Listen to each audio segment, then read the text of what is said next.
Support for the Leadoff on WGLT and WGLT.org comes from the Central Illinois Regional Airport. The airport team strives to make air travel accessible to all through the Sunflower program, allowing individuals to self-identify when they need more assistance. More on the Hidden Disability Sunflower program at CIRA.com.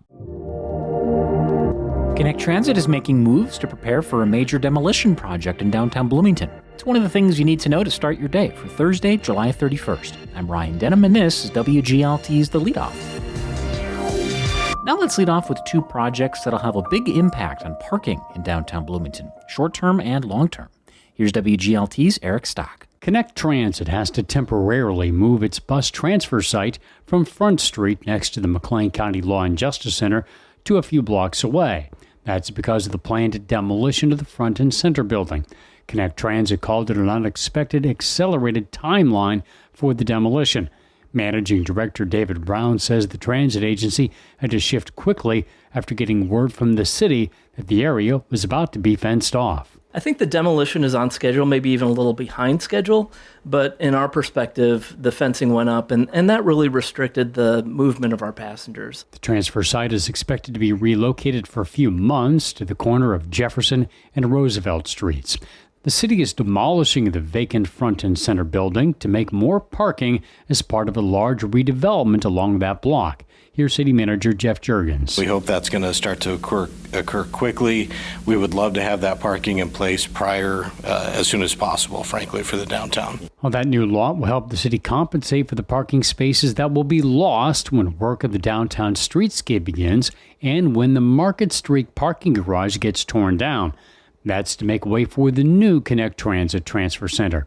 Connect Transit's David Brown says the planned multi-story structure may now have surface-level parking only. It's our understanding the city does not have the dollars to participate in the project, so we're working with them to maximize the parking on that site. And in the short term, the city plans to expand on-street parking and lease spaces from private entities around downtown.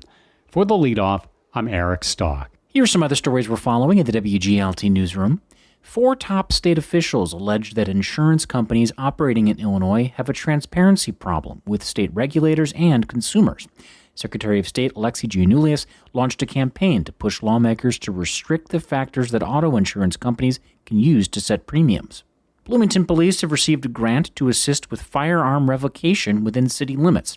BPD is the only downstate agency to receive a state grant supporting state police's efforts to seize guns from people whose FOID cards are expired or revoked. And the city of Bloomington hosts a job fair next Wednesday from 4 to 6, hiring for positions at the Bloomington Center for the Performing Arts and Grosinger Motors Arena. The job fair is at the arena. You can find more on these stories at WGLT.org. Normal's 2025 Citizen of the Year is a former town council member and retired Illinois Farm Bureau lobbyist who's raising awareness about Alzheimer's disease. 61-year-old Adam Nielsen learned he had the dementia-related illness in 2023. Normal Mayor Chris Coos surprised Nielsen with the award presented during this week's Town Appreciation event. Coos applauds Nielsen for how he jumped into action soon after his diagnosis, eager to help others facing Alzheimer's. WGLT correspondent Michelle Steinbacher caught up with Nielsen at the event and asked why he decided to make his Alzheimer's journey public. September 2023 is when I was diagnosed. My doctor is up in Chicago. I had a spinal tap. That's how they diagnosed me. And the blood didn't stop spinning, and it was not a surprise. So we've just, decided that we're going to make the best of it and try to turn it into something positive. It's been fun to participate in Alzheimer's Association activities and meet other people who are facing the same circumstances and their families.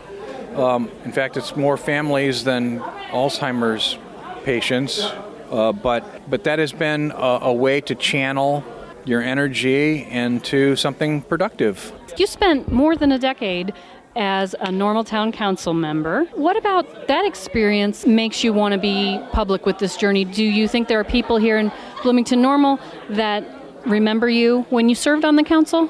Well, I'm pretty certain that they do. There are people who don't know and don't pay attention, but there are a lot of people who do. And I think it's helpful for them to, know that it's not just a guy who served in local government, but somebody who is now dealing with something else. Maybe it's whatever I can say or do is going to be helpful. You join, a pretty big club of people that have earned the Citizen of the Year award. What does it mean to you to be among that group?